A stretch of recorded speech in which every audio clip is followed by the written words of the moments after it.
Ya casi estamos cerrando el año y vaya sorpresa la que ocurrió en Perú en los últimos días. De la nada, bueno, dicen que estaba drogado, o es parte de su defensa. De la nada, el presidente Pedro Castillo, ya no es presidente, es el expresidente Pedro Castillo, se le ocurrió disolver el Congreso. Este video se viralizó hace unos días porque fue justamente lo que dejó a Pedro Castillo en la cárcel. Veámoslo. En atención al reclamo ciudadano, a lo largo y ancho del país, tomamos la decisión de establecer un gobierno de excepción orientado a restablecer el Estado de Derecho y la democracia, a cuyo efecto se dictan las siguientes medidas: disolver temporalmente el Congreso de la República e instaurar un gobierno de emergencia excepcional. Convocar en el más breve plazo a elecciones para un nuevo Congreso con facultades constituyentes para elaborar una nueva Constitución en un plazo no mayor de 9 meses. A partir de la fecha y hasta que se instaure el nuevo Congreso de la República, se gobernará mediante decretos ley. Se decreta el toque de queda a nivel nacional a partir del día de hoy, miércoles 7 de diciembre del 2022, desde las 22 horas hasta las 4 horas del día siguiente. Y el Congreso le responde a Pedro Castillo: ¿y tu nieve de limón? A ver, disuelve el Congreso a Pedro Castillo. Pedro Castillo quería disolver el Congreso y el que terminó disuelto fue él mismo. Esto era un golpe de Estado, aunque si bien gobiernos populistas de izquierda recalcitrante, como el caso de López Obrador, o como el caso de Gustavo Petro, o como el caso de lo que está sucediendo en Bolivia o en Argentina, consideran que Pedro Castillo fue el que sufrió el golpe de Estado. Hoy vamos a platicar al respecto del tema, todo lo que hay detrás y cómo nos pega, porque esto sí nos pega de una manera importante a nivel internacional. Muy buenas noches. Hoy es Noche de Contracara. Yo me llamo Luis Cárdenas y bueno, pues comenzamos de entrada dándole la bienvenida desde el Perú a un gran periodista. Él es Carlos Paredes, director del programa Contracorriente de la cadena Willax TV, columnista también de la revista Caretas. Carlos, es un honor tenerte aquí vía Zoom, evidentemente. Te mando un abrazo, gracias por tomarnos esta comunicación digital. ¿Cómo están? ¿Cómo están las cosas en el Perú? Buen día.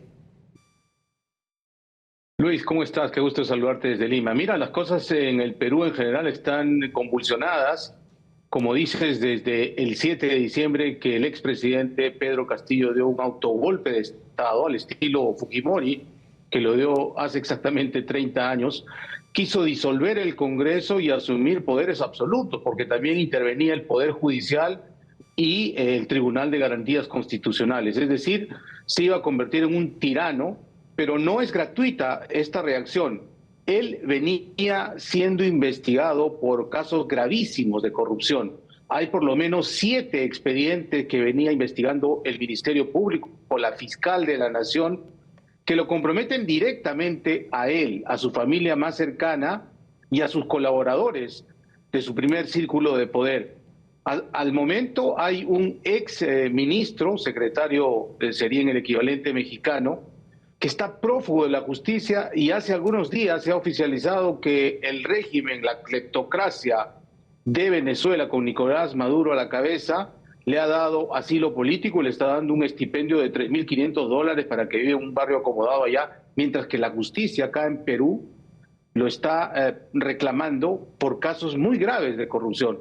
Así que el presidente dio este autogolpe, Luis, porque ese mismo día, el miércoles 7 de diciembre, en el Congreso de la República, se presentaba un funcionario del Ministerio de Vivienda, que había sido jefe del gabinete de asesores de su ministro, Heiner Alvarado, y contó que personalmente le había dado dinero de la corrupción en su mano a Pedro Castillo, y que además él le había pedido que le dé una suerte de sueldo mensual a cada uno de sus 6 hermanos, en cifras que oscilan 10.000 soles, es más o menos unos $3.000 al mes.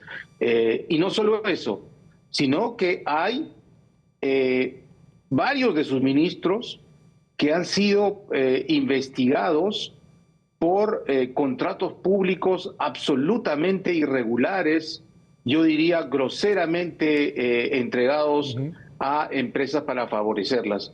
Así que la crisis política se genera por básicamente ineptitud, corrupción y lo que en el Perú hemos llamado el gobierno que no ha hecho gobierno. Hay un desgobierno, 16 meses que se ha abandonado el aparato público, ¿no? Déjame preguntarte, Carlos, me ha llamado la atención que en los últimos días don Pedro Castillo está activo en las redes sociales, sube a Twitter cartas, sube a Twitter mensajes, llama a la policía a deponer las armas. Él se sigue sintiendo presidente. Algunos presidentes, como el caso mexicano de López Obrador, pues lo reconocen como presidente. Es la excepción a la regla porque pues la mayor parte le entiende que él no es el presidente ya del Perú. Pero ¿por qué está activo? Entiendo que está detenido. Pues ¿cuál es su condición legal, esta condición jurídica, Carlos, como para que pueda seguir estando activo y llamando a las protestas en las calles allá en el Perú? El expresidente Pedro Castillo está detenido por orden judicial. Él ha sido detenido en flagrancia cuando cometió un delito gravísimo, que es nada menos que un golpe de Estado, ¿no? El Ministerio Público ha pedido hoy una detención preliminar, preventiva, de 18 meses, es decir, año y medio, mientras se van procesando los otros 7 expedientes por otros delitos que son más graves y ahí le puede llegar una condena acumulada de más de 25 años. Pero sí, ¿por qué es que el presidente no solo es que está escribiendo mensajes en Twitter, sino que también está publicando cartas manuscritas? Es porque todavía sus colaboradores más cercanos, y una de ellas es la expresidenta del Consejo de Ministros, que también es diputada, Betsy Chávez, por su condición de parlamentaria puede ingresar al penal donde está detenido Castillo y al parecer ella es la que está escribiendo los mensajes y las cartas. Por supuesto que aquí se consideran irresponsables, por decirlo menos, porque está llamando a que desconozcan a la presidenta Dina Boluarte, que dicho sea de paso, era su vicepresidenta. Fue elegida con los mismos votos que se eligió a Castillo, porque a diferencia de México, aquí en Perú, las planchas presidenciales se presentan con un candidato a la presidencia y 2 a la primera y segunda vicepresidencia respectivamente, porque si le pasase algo al presidente elegido, lo reemplazan el primer vicepresidente, y si al primer vicepresidente le pasase algo, está incluso el segundo vicepresidente. Eso es lo que ha pasado, ha habido una sucesión constitucional y a Castillo se le ha destituido en el Congreso absolutamente legalmente por un delito grave con 101 votos sobre 130. Incluso los parlamentarios oficialistas de su partido han votado por la destitución. Y en un primer momento, México y otros países reconocieron la transición constitucional, pero parece ser que les han cambiado de opinión, y es que el presidente de México, López Obrador, considera a Castillo casi como su ahijado político, ¿no? Siempre lo ha apapachado, lo ha protegido, lo considera casi un subnormal al que tiene que proteger, porque dice que es un indígena al que la clase dominante en el Perú lo maltrata, lo acosa, no lo deja gobernar. Y la verdad que no se trata nada de eso, Luis. Lo que vivimos en el Perú, sin ideología incluso, ni partido político, podemos decir que ha sido un gobierno absolutamente ineficiente. Ni siquiera ha sido un gobierno de izquierda, ni de derecha. Ha sido simplemente un gobierno absolutamente ineficiente en 16 meses y muy corrupto. El presidente Castillo, no sé si tú lo has escuchado las 2 veces que fue a México, nos ha dado pena ajena a los peruanos escuchar que no puede hilvanar 2 oraciones con sujeto, verbo y predicado. Era el presidente que no estaba preparado para asumir las riendas de este país, y aquí decimos una frase muy perversa, pero decimos no estaba preparado ni para robar, porque apenas lo hizo, lo han descubierto y hoy está preso por sus delitos, no por otra cosa. Ahora, déjame preguntarte, Carlos, hay protestas que comenzaron en los primeros días de este fallido golpe de Estado y de la destitución de Castillo, pero que han ido creciendo. Han tomado ya de pronto algunas estaciones de radio, si no me equivoco, y bueno, pues ya hay muertos. Se habla de al menos 7 personas que han perdido la vida. Estas son algunas imágenes, digo, tú las conoces perfectamente bien, las compartimos para nuestro auditorio aquí en México, de lo que ha estado sucediendo en los últimos días con cada vez más y más protestas y conflictos ahí en las calles del Perú.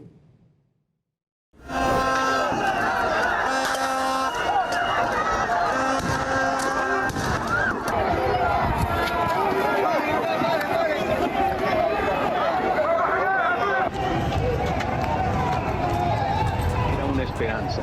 Pero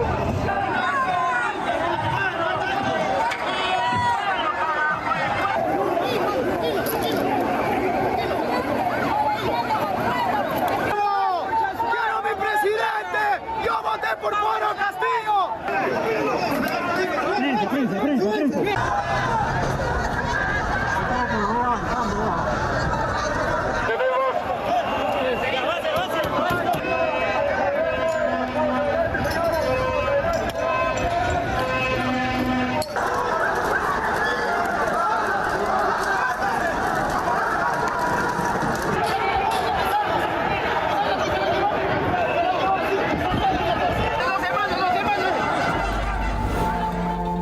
Hay un Perú dividido, no sé de qué tamaño, te lo quiero preguntar, Carlos, pero ciertamente parece que hay gente que piensa que le han arrebatado a su líder y que de alguna u otra manera pues es un asunto en donde terminan más marginados, donde les han quitado a su caudillo y están muy enojados, se ven muy enojados al menos en los videos, en las protestas. ¿Qué nos dices? ¿Está saliendo de control este tema, Carlos?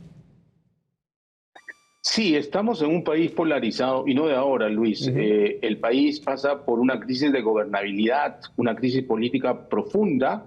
Desde el 2016, cuando Keiko Fujimori disputó la presidencia con Pedro Pablo Kuczynski, ganó este último por muy poco y Keiko Fujimori, con una mayoría absoluta en el Congreso, petardeó ese gobierno, no lo dejó trabajar. Tuvo que renunciar el presidente Kuczynski, de ahí lo sucedió Vizcarra. Y de ahí 2 presidentes más. Imagínate que en el último sexenio hemos tenido 6 presidentes, para que veas el tamaño de la crisis. Y hay una polarización tremenda, es verdad, porque el Perú es un país extremadamente centralista. Lima concentra 1/3 de la población. 11 millones de peruanos viven de 33 acá en Lima, ¿no? Es como si en la Ciudad de México viviesen, digamos, casi 40 millones, 50 millones de habitantes, ¿no? Y el 70% de la industria, de la banca, de la riqueza peruana Está en Lima. se produce en Lima.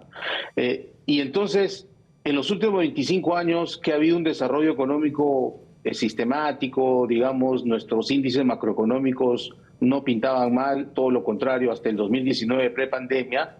Se dice que ha habido desarrollo, pero no ha habido desarrollo sostenido, ¿no? Todavía somos un país bastante inequitativo y quizá eso está desbordando un poco la rabia de los peruanos que menos tienen, pero sí hay infiltrados violentistas, hay gente que está usando métodos terroristas, como los que usaba Sendero Luminoso en la década del 90 y 80 del siglo pasado. Es decir, están saboteando propiedad pública y privada, están incendiando comisarías, locales del Ministerio Público, están tomando aeropuertos y ayer destruyeron importantes empresas privadas tanto en Arequipa, en Apurímac, que es la región de la presidenta Dina Boluarte, y en el norte también. Es por eso que hoy el gobierno ha tomado la decisión de declarar en emergencia todo el territorio nacional y van a salir las Fuerzas Armadas para tomar control de lo que acá se llama los activos críticos, es decir, las carreteras, los aeropuertos, las estaciones de electricidad, de agua potable, etcétera, para asegurar que estos vándalos no sigan destruyendo la propiedad pública y privada, que además ya han sido identificados, ¿ah? Son gente que no está protestando legítimamente, sino que se está aprovechando de las circunstancias para saquear, para producir el caos y asaltar, ¿no? Básicamente son gente muy violenta y con prontuario policial, ¿no? Preocupa lo que nos dices, Carlos, porque nadie, y toco madera, como decimos en Latinoamérica, aquí en México particularmente, nadie quisiera regresar lo que sucedió décadas atrás con un Sendero Luminoso que provocó la muerte de inocentes, el terror generalizado en el Perú. pero entiendo que gente cercana a Pedro Castillo y a este movimiento de protesta pues pertenece a estos grupos guerrilleros. ¿Hay un riesgo de que estos días regresen, de que vuelva una especie de sendero luminoso recargado después de esta crisis? Los expertos dicen que Sendero Luminoso ha cambiado de estrategia. Antes hacía la lucha armada, no típica, marxista, leninista, maoísta, como era Sendero Luminoso. Ahora están buscando el caos social, ¿no? Y algunos se atreven a decir que han llegado al poder a través de Pedro Castillo, porque Pedro Castillo pertenece al FENAPE, que es una federación de maestros muy ligados a Sendero Luminoso, y quieren imponer su agenda, ¿no? Es decir, nos están llenando de estos conceptos que a mi entender han fracasado ahí donde se han puesto en práctica, ¿no? Estatistas, colectivistas, sin libertades, ¿no? Como lo que pasa en Cuba, lo que está pasando ahora en Venezuela. Y los peruanos somos emprendedores, somos gente de trabajo, somos gente que respetamos nuestras libertades y vamos a luchar por ellas, ¿no? Por eso es que mañana se está convocando a los peruanos de paz también para salir a las calles a defender la paz, a defender la democracia, a defender el Estado de Derecho, a defender a nuestros policías que están siendo agredidos con objetos contundentes por estas turbas violentistas. No todos son violentos, hay que decirlo, pero estos violentos están contaminando quizá las protestas que pueden ser legítimas de un grupo de peruanos que los entendemos, y en el Perú, que es democrático todavía, la protesta es válida, es legal, y por supuesto es parte de una libertad fundamental, ¿no? Es un honor poder platicar contigo en esta noche. Te aprecio mucho estos minutos en Contracara aquí en el Heraldo Televisión. Es Carlos Paredes, director del programa Contracorriente de la cadena Willax TV y columnista de la revista Cáritas.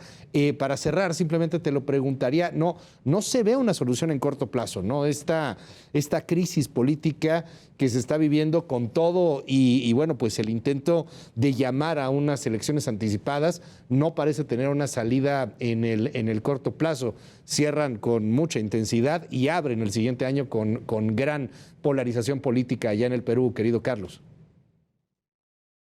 Sí, la presidenta Dina Boluarte dijo que las elecciones iban a ser en abril del 2024, la gente ha dicho que era mucho tiempo, se está evaluando acortarlas, lo que pasa es que se quiere hacer unas reformas al sistema político y electoral para no caer en el mismo error de una elección presidencial atomizada con 18 candidatos, etcétera, que nos ha llevado a esto, a la elección de Pedro Castillo.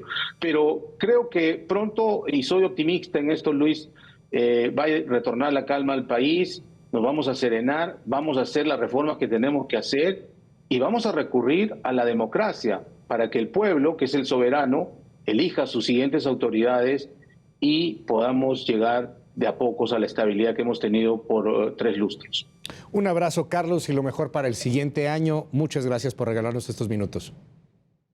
Gracias a ustedes y un saludo muy grande al hermano pueblo de México. Gracias, fuerte abrazo allá hasta el Perú con Carlos Paredes. Oiga, pero ¿qué pasa en México? A ver, López Obrador reconoce a Pedro Castillo como presidente y dice que pone pausa a las relaciones diplomáticas en el Perú. Bueno, ¿qué tanto representa el Perú para México? Vamos a platicar de todo esto después de la pausa en Contracara, pero quiero conocer su opinión. Estamos en @HeraldoTV o en @LuisCárdenasMX en todas las redes sociales. Regresamos con mucho más. Estamos aquí en Contracara. Espero sus mensajes.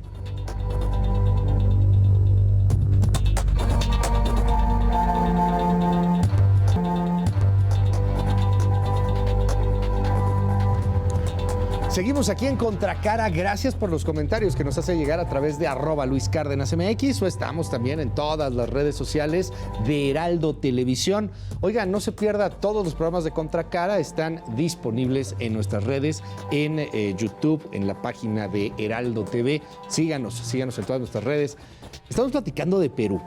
A ver, no es menor lo que está sucediendo en Perú. Hablábamos antes de la pausa con Carlos Paredes, que es un gran periodista en Perú, y que además Carlos fue quien dio a conocer pues esta cuestión de un Pedro Castillo que corría a la Embajada de México en el Perú y que iba a obtener refugio. El día de la crisis vino ahí un poco de sigilo, como que Ebrard no lo confirmaba, pero después ya de plano lo confirmó López Obrador. Recordemos cómo fue en la mañanera hace unos días, cuando sí, lo aceptaban totalmente, sí, le queríamos dar asilo a Pedro Castillo, dio la orden el presidente López Obrador de que se le abriera la embajada. Entonces habló aquí a la oficina para que me avisaran de que iba hacia la embajada, pero seguramente ya tenían intervenido su teléfono, que iba a solicitar el asilo y que si le abrían la puerta de la embajada. Busqué a Marcelo Ebrard y le informé y le dije que hablara con el embajador y que se abriera la puerta de la embajada con apego a nuestra tradición de asilo. Pero al poco tiempo tomaron la embajada con policías y también con ciudadanos, rodearon la embajada y él ya creo que ni siquiera pudo salir, ya lo detuvieron de inmediato. Entonces nosotros pedimos que se le respeten sus derechos humanos, que se actúe con legalidad verdadera, que se proteja a su familia. El presidente ha ido más allá, ha dicho que estamos en una pausa en la relación con Perú y ha reconocido a Pedro Castillo como presidente. Por cierto, un llamado con toda honestidad, sin un afán peyorativo, pero un llamado también para que le echen la mano a varios mexicanos que están varados en el Perú, ¿eh? Hay ahí equipos deportivos, hay algunos médicos que tenían un congreso médico, se quedaron y les tocó este intento de golpe de Estado y crisis política y han pedido ayuda a la embajada, pues les ha dicho que se esperen, que tengan paciencia. Porque si fuera Pedro Castillo, igual y sí le enviábamos un avión, ¿no? Un avión militar, como lo que hicimos con Evo Morales en algún momento. Hoy, aquí en Contracara, es para mí un verdadero honor poder platicar con la doctora Aribel Contreras Suárez. Ella es coordinadora de negocios globales en la Universidad Iberoamericana, aquí en la Ciudad de México, gran internacionalista. Y pues vamos a aprender y a platicar con la doctora Aribel. Doctora, gracias por estar con nosotros. ¿Cómo estás? Muy buenas noches, Luis. Qué gusto poder estar aquí contigo, honrada de esta gentil invitación y pues preocupada por lo que está pasando en Perú, pero más preocupada por la postura de México frente a esta situación, Luis. Créeme que los honrados somos nosotros y te aprecio mucho que hayas venido esta noche aquí a Contracara. Oye, a ver, primero intentamos un poco... ¿Qué tanto pesa Perú? O sea, tenemos un gran socio que son los gringos, hacemos negocios con varios países, pero diplomáticamente y comercialmente hablando, ¿qué tanto nos pesa Perú? Me encanta tu pregunta, Luis, porque sin duda, como ya sabemos que Estados Unidos es nuestro principal socio comercial, China es el segundo, Perú, al hacer parte de la Alianza del Pacífico, cuando analizamos cuánto México comercia con los miembros de este bloque, te puedo decir que no llega ni al 0.5 lo que México le vende y mucho menos lo que México compra por parte de los 3 países miembros. ¿Cuánto pesa Perú en la región? Pues obviamente no pudiéramos ni siquiera compararlo por ser miembro de la comunidad andina, por ejemplo, a lo que pesa Brasil. Sin embargo, pues aquí pareciera, Luis, que más bien lo que está pesando es la afinidad hacia las ideologías políticas de ambos, uno mandatario y el otro exmandatario. Me llama la atención que citas a la Alianza del Pacífico porque, a ver, ¿cómo cambió todo, no, doctora? O sea, hace una semana, más o menos, hablábamos de un López Obrador que iba a estar en esta misma semana, o sea, el día de hoy, de hecho, López Obrador iba a estar en Perú con Gustavo Petro, creo que iba a estar también Gabriel Boric, ¿no? Iban a pasar la presidencia temporal a Pedro Castillo. Y decían algunos analistas, es interesante el fenómeno porque es como si presidentes de izquierda latinoamericanos fueran a hacerle montón en un apoyo político a Pedro Castillo. Dentro de una alianza del Pacífico, qué cosa rara, por eso me encanta el tema de los conflictos internacionales, cómo se va moviendo todo. Dentro de una alianza que además, corrígeme si me equivoco, pero fue creada más bien pues, por presidentes de derecha y de centro en un marco comercial, ¿no? Todo cambió de manera importante y ahí te lo quiero preguntar, ¿cómo ves la región hoy día? Tienes razón, o sea, ahí está Brasil que condena este intento de golpe de Estado, pero ahí está Gustavo Petro, ahí está Bolivia, ahí está Argentina que le aplaude, y México, por supuesto.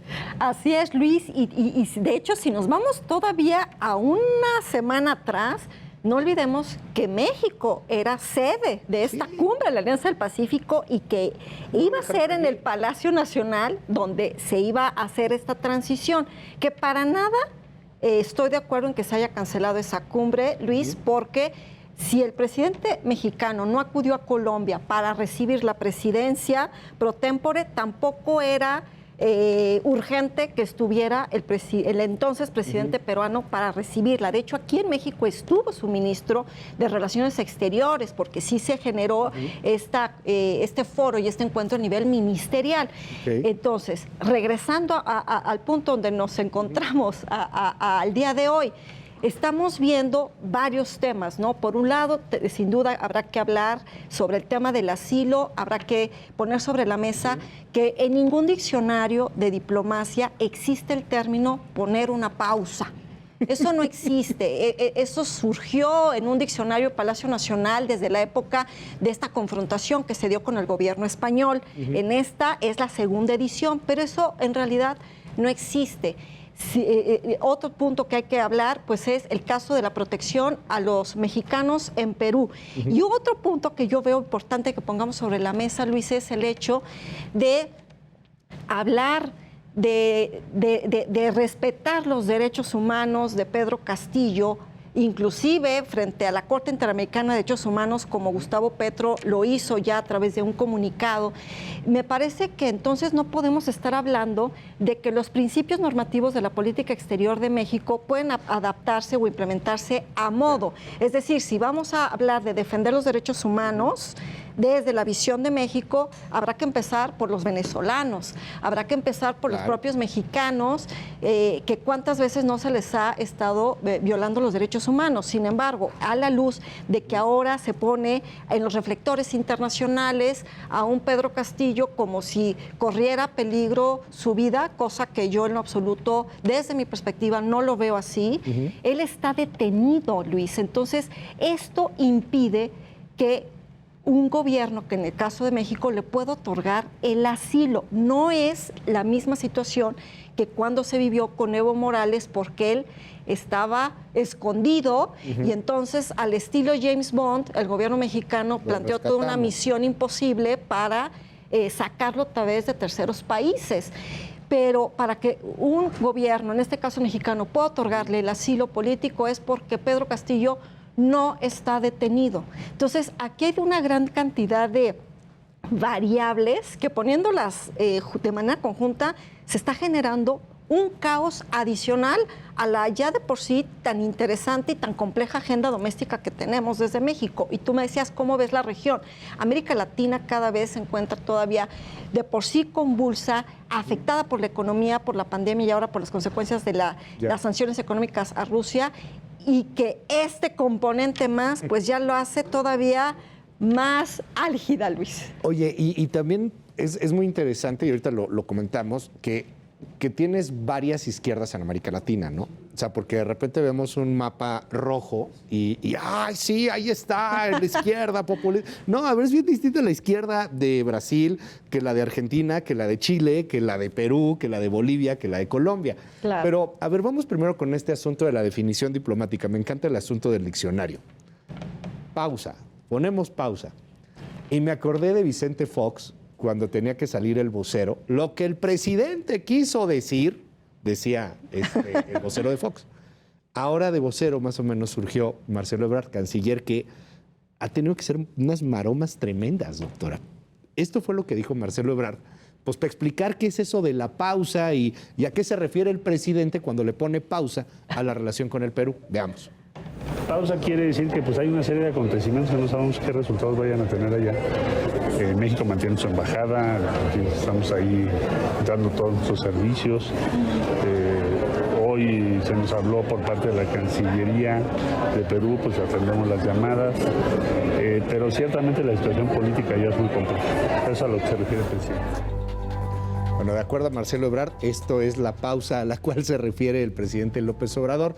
Yo quiero preguntarte, doctora, esta situación de darle asilo político a una persona que hizo un golpe de Estado y bajo el argumento de que nunca le hemos negado el asilo a nadie, habrá que ver a cuántos venezolanos no se los hemos dado, habrá que ver a cuántos cubanos tampoco se los hemos dado, habrá que ver a cuánta gente que está refugiada y que está metida encerrada ahí en Chiapas no les hemos podido dar asilo político. Nos pone de una manera, yo creo, un tanto peligrosa. Es como si le diéramos un asilo político, no sé, a un tipo Pinochet, como si le diéramos un asilo político a alguien que hace golpes de Estado, a alguien que rompe la Constitución. ¿Cómo funciona esto del asilo? Porque, francamente, el argumento de, pues a nadie se lo negamos, se me hace un tanto débil. Totalmente. Y una cosa es que la tradición de la diplomacia mexicana ha sido que otorguemos asilo político a, como nuestra ley lo contempla, la ley de refugiados, Luis, es aquellos perseguidos políticos que corre su vida en peligro. Pues claro que México le ha dado asilo político en décadas anteriores, desde Rigoberta Menchú hasta León Trotsky, y una gran cantidad de personajes que no son figuras públicas o no lo fueron, pero que claro que esa es nuestra tradición. Pero de eso a prestarnos a decir que le vamos a dar un asilo político a alguien que ha dado un autogolpe de Estado, que sin duda tiene que hacer frente a varios temas judiciales del interior de su país, pues eso es otra cosa, porque si no nos vamos a convertir entonces en el refugio de los delincuentes, ¿no? O sea, eso me parece terrible, me parece que nos deja muy mal parados como país dentro de la escena internacional. Y insisto, una cosa es que el gobierno mexicano lo quiera otorgar y otra cosa es que las condiciones dentro del derecho internacional se permitan. ¿Por qué? Porque fíjate qué maquiavélica situación te voy a plantear. Si Pedro Castillo hubiera desobedecido su Congreso, él todavía siendo presidente, porque él no tenía el permiso, pero a pesar de eso hubiera desacatado, él tomaba su avión y se venía a México por no haber cumplido una instrucción del Congreso. En automático, la Constitución peruana contempla el que, pues ya, se queda la presidencia en vacancia, es decir, el artículo 113... Se destituye por default. Exactamente. Y entonces México, pues ya le hubiera dado el asilo político porque él ya estaba en territorio mexicano. Pero el hecho de que él esté detenido ya en un proceso judicial, o sea, me parece eso... Sí, a ver, no le dieron el asilo terrible por una cuadra. O sea, si Pedro Castillo llegaba a la embajada, sí, pues se lo hubieran traído. Y entonces al embajador Pablo Monroy estaría en una situación muy complicada, claro, como la tuvo en ese momento en Bolivia la embajadora María Teresa Mercado con el tema de Evo Morales. Pero al final no está en la embajada, está detenido, y lo que ahorita el embajador de México en Perú está negociando con las autoridades, pues es eso, que lo liberen para que México le dé cobijo. Eso me parece terrible porque es evadir la justicia. Si la justicia peruana, al final la Fiscalía de Perú dice, no es cierto que él deba tantos millones de dólares, no es cierto que estuvo en contubernio, no está en el crimen organizado, nada tuvo que ver con la corrupción, y no está libre. Hacer un golpe de Estado disolviendo el Congreso en un video que todos vimos, ¿no? Exactamente. Siempre sí lo drogaron. Pero le queremos dar asilo, pues no pasa nada. Pero si la Fiscalía de Perú dice y lo declara culpable, tendrá que enfrentar los cargos en su país, Luis. No quiero sonar clasista, porque esta es una bronca muy, muy cañona y ahorita hablamos del tema. Siento que hay una lucha de clases en medio de este conflicto en el Perú, que también se refleja en México y se refleja en la América Latina y en muchos otros países por la deficiencia en el tema de distribución de riqueza, disparidad económica, muchos factores. No quiero ser clasista ni nada por el estilo, pero en el marco de esto que está sucediendo, traernos a Pedro Castillo, pues a lo mejor suena bien, no sé, si fuéramos Bolivia, a lo mejor si fuéramos un poco Colombia. Es que estamos en el G20. Yo sé que hay mucha gente que quiere hacernos ver como un país muy pobre. Y sí, es un país con muchas desigualdades. Es un país que tiene mucha pobreza, pero es un país muy rico en el tema macroeconómico, muy importante en el concierto internacional. No somos una economía menor. Nuestro principal socio comercial son los gringos. Claro. Les vendemos, y el segundo, China. O sea, estar jugando aquí, vamos a traernos a Pedro Castillo y reconocemos a Pedro Castillo como presidente. No quiero, insisto, suena clasista, suena chafa, pero es que no somos país bananero, caray. O sea, no somos una república chiquita, somos una gran nación. ¿Cómo jugamos en ese aspecto? ¿Cómo nos ven los gringos? ¿Cómo nos ve Europa, al que les decimos a su parlamento que son unos borregos? O sea, ¿cómo nos vemos? No somos una nación pequeña, no somos algo menor, creo yo. A lo mejor me equivoco, doctora. En lo absoluto te equivocas, Luis. Me parece importante que resaltemos este liderazgo que México ha tenido, algunas veces olvidado en la región de América Latina, pero que ahora se busca retomar. Y me parece, y también hay que reconocer que a través de Cancillería se han hecho buenos esfuerzos. Es decir, este foro que es la CELAC, la Comunidad de Estados Latinoamericanos y el Caribe, que se ha impulsado y que ha logrado unir la región de América Latina, me parece el liderazgo mexicano interesante. Me parece que el liderazgo que México asumió durante la pandemia a través de la producción y distribución de las vacunas en la región es también algo que se debe de aplaudir. Sin embargo, en esta coyuntura estamos viendo que el mundo de por sí ya vive varias crisis globales, nos enfrentamos a diferentes amenazas, e inclusive regionales, como es el tema de la migración, y que en esta jugada de Perú veo a México que como que quiere salir en calidad de héroe. Y eso es lo que me parece que es una visión incorrecta. También estamos viendo que quien quiere tomar un liderazgo es el presidente colombiano, exactamente, Gustavo Petro, pero yo creo que aquí se está equivocando la narrativa y la forma en cómo se quieren defender.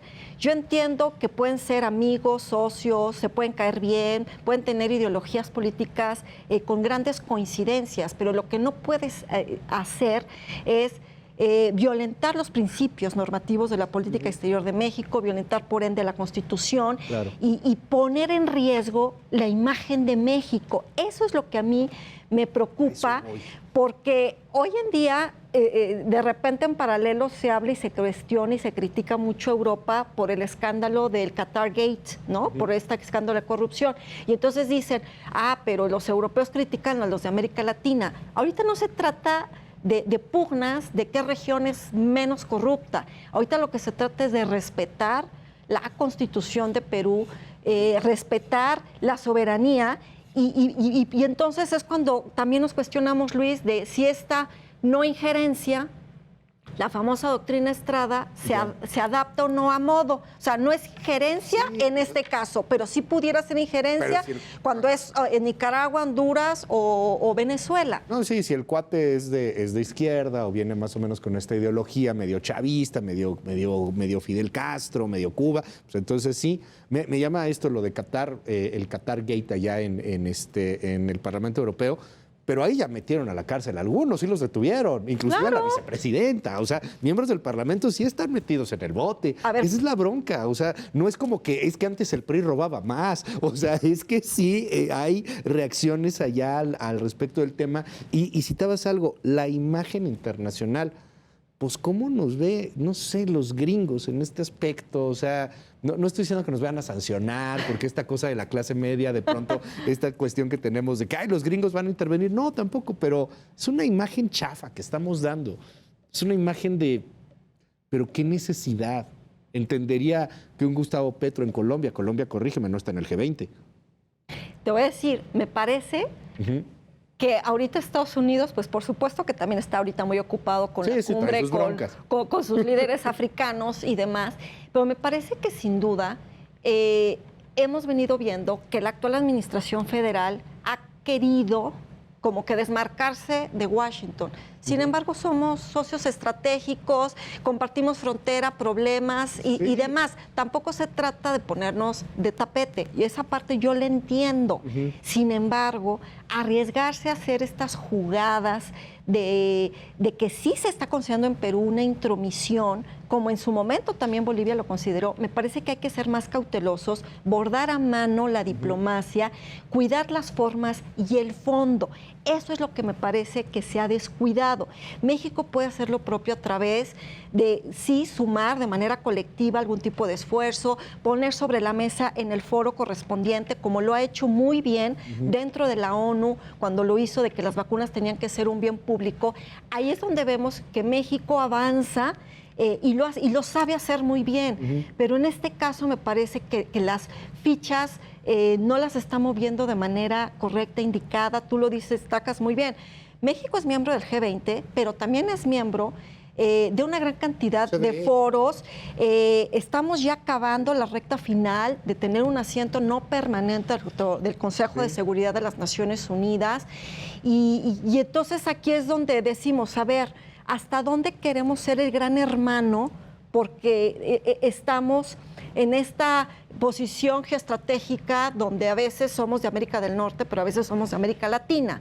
Pero hoy por hoy yo creo que si el mensaje que se quiere mandar, o en esta narrativa desde Cancillería de que México está preocupado por los derechos humanos a nivel internacional, tiene que ser un piso parejo con respecto a todos los países. Y aquí lo que se cuestiona y se ponen los reflectores, Luis, es por qué no ha sido la misma postura cuando se trata de los derechos humanos de los cubanos, de los venezolanos, y por qué cuando se habla de un presidente de izquierda, entonces ahí sí estoy con él, pero a poco si fuera de derecha, entonces no estoy con él. Bueno, los derechos humanos de los mexicanos. Hoy tenemos un parapeto de derechos humanos. O sea, la Comisión Nacional de Derechos Humanos es francamente un títere. O sea, y no lo digo yo, ahí están. O sea, hay señalamientos internacionales sobre lo poco que se está haciendo y cómo ha servido de tapete la CNDH. Posturas. La doctrina Estrada nos decía, pues nada, no nos metemos, el respeto al derecho ajeno es la paz también, hay muy Benito Juárez, nos hacemos como que guajes, no tenemos nada que ver. Hoy no hay doctrina Estrada, ¿no? O sea, aunque la presumen en el gobierno, en Palacio Nacional, no. Se meten cuando son cuates de izquierda. Ok, bueno, así es el tema internacional. ¿Qué tanto nos pega tener esta postura? Tenemos postura de una izquierda recalcitrante. Somos, parece ser, más pro Moscú que pro Washington. Somos mucho más pro Cuba que pro neoliberalismo, ¿no? Pro libertades económicas. No estamos apegados a Washington, sí, eso es cierto. ¿Qué tanto afecta? ¿Qué tanto vale la pena hacerlo o no? Definirnos, como dice el presidente, fuera máscaras.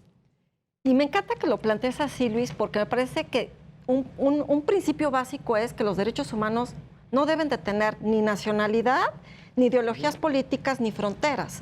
Pero también, por el otro lado, tenemos que tener muy claro que se ha dicho dentro del seno de las Naciones Unidas que el no tener una postura también es tener una postura, porque México ha sido cuestionado, al igual que otros países, con respecto al no endurecimiento con Rusia a la luz de la guerra en Ucrania. Entonces, de repente pareciera que la doctrina Estrada se aplica, pero cuando nos conviene, cuando sí y cuando no, decimos es que nos vamos a permanecer neutrales. A ver, sí, ok, pero México ha ocupado por 2 años, porque así logró hacer la confianza de los países miembros en el seno de la ONU, que pudiéramos tener ese asiento no permanente. Y el ocupar esa gran responsabilidad sí implica tomar una postura, sí implica apostarle por la paz y en este caso por la defensa de los derechos humanos. En el caso de hacer un tema no al seno de las Naciones Unidas, pero sí dentro del tema de Perú, no podemos, me parece, que a nivel de Estado, decir, es que en el caso de Perú, entonces sí le voy a otorgar el asilo, fue votado democráticamente. Es que eso nadie lo está cuestionando, Luis. Aquí el tipo punto quiso disolver el Congreso, o sea, ahí se ve el video, el tipo quiso disolver el Congreso. Y una jugada, Luis, que su entonces el entonces presidente Alberto Fujimori quiso hacer hace 20 años. Nada más que él sí pactó con los militares. Exactamente, y ese aquí sí fue un golpe de Estado. Digo, aquí por no hubo ineptitud, alianzas. Inexperiencia, no hubo alianza con los militares. Ni con ningún tipo ni con la Marina, ni con las fuerzas policiales. Y entonces yo me quedo pensando y reflexionando, Luis, ¿qué le sabrá a Dina? ¿Cómo lograron negociar con ella que ella lo traicionara? Porque ella apenas hace unas semanas atrás desgarraba su vida por él, era su incondicional. Pues es que el sálvese quien pueda, ¿no? ¿Hasta dónde llegas? Y entonces sí viene el cuestionamiento, como lo han dicho algunos medios internacionales, de que hay una máquina operando esto detrás de, que apunta a Estados Unidos, que no lo dudo y no lo descarto.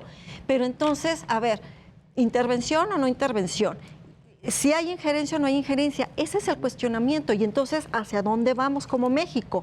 Vamos a ser congruentes, pero en todos los casos. Y vamos como el mundo hacia dónde. Ya casi estamos, o sea, nos ha ido como agua, ya casi estamos por cerrar.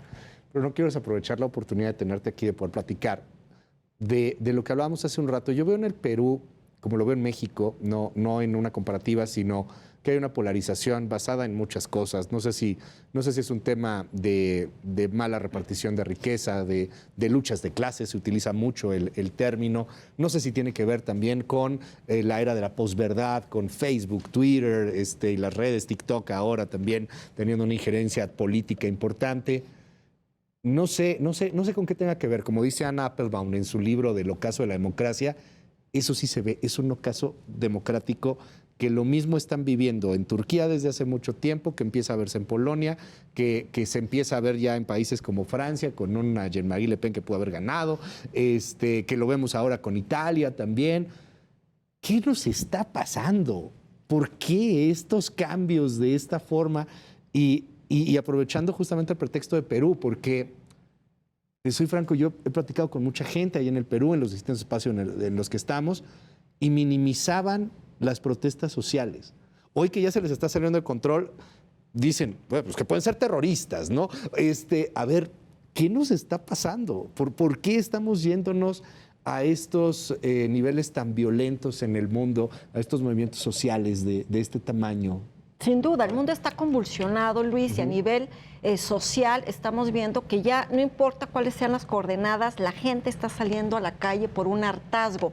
Y te puedo decir que desde mi perspectiva esto también es mucho resultado del peor cáncer que le ha pasado al mundo a nivel social, que es la corrupción. Perú ocupa el lugar 105 dentro del índice de la percepción de la corrupción que genera anualmente Transparencia Internacional. Pero cuando analizamos otros casos de otros países, están inclusive peor, entre ellos México. Pero regresando al tema de Perú, me parece que estas expresiones que están saliendo y donde están exigiendo elecciones anticipadas, vemos que esto es cíclico y constante en Perú. Cuando vemos y analizamos su historia de los anteriores presidentes, es lo mismo, pero desde un Fujimori, un Alan García, etcétera, todos nos llevan al mismo punto, la corrupción. O sea, al final de cuentas, se ha hecho algo sistemático y sistémico, y eso es lo que me parece lo más terrible, que hay que atacar el origen y la raíz del problema, porque esto que estamos viendo se va a repetir por semanas, puede ser por meses o hasta años. La corrupción que termina por generar pueblos enardecidos. O sea, aquí pasó lo que pasó con López Obrador y Peña Nieto, porque Peña Nieto, y lo hemos dicho y lo decimos, o sea, a ver, fue uno de los sexenios más corruptos de los que se tenga memoria, pero al mismo tiempo no sé si tenga que ver la gran exposición que hay sobre esos temas. O sea, antes no se conocía mucho, no sé si las redes, y al mismo tiempo la mentira también que se puede llegar a utilizar con las redes, la exageración o la minimización de algunos hechos. Es la corrupción que termina por generar el coraje de los pueblos, doctora, ¿así lo ves?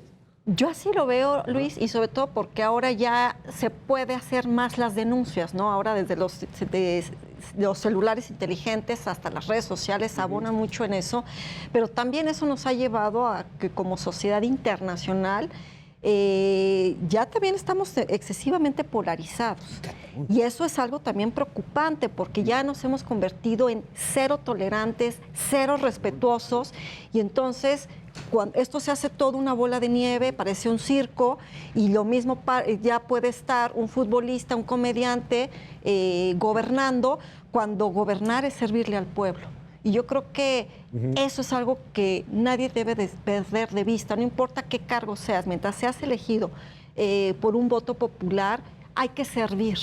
Y ahí es donde se pierde la historia, se pierde el encanto, y entonces hoy estamos hablando de Pedro Castillo, pero mañana podremos hablar de cualquier otro personaje, Luis. Doctora Aribel Contreras, qué gustazo tenerte. Es una delicia, una exquisitez poder platicar contigo. Te lo aprecio mucho. Gracias. Al contrario, la agradecida soy yo. Un gusto poder estar aquí en tu programa en Contracaras. Siempre es un placer poder verlo y qué mejor que hoy poder acompañarte a ti. Muy buenas noches y encantada. Gracias, doctora. Y sobre todo, muchísimas gracias a usted. Ya nos volvimos a desvelar. Gracias por sus comentarios. Es medianoche. Descanse, pasen muy bien. Nos vemos muy pronto. Yo soy Luis Cárdenas. Bye bye.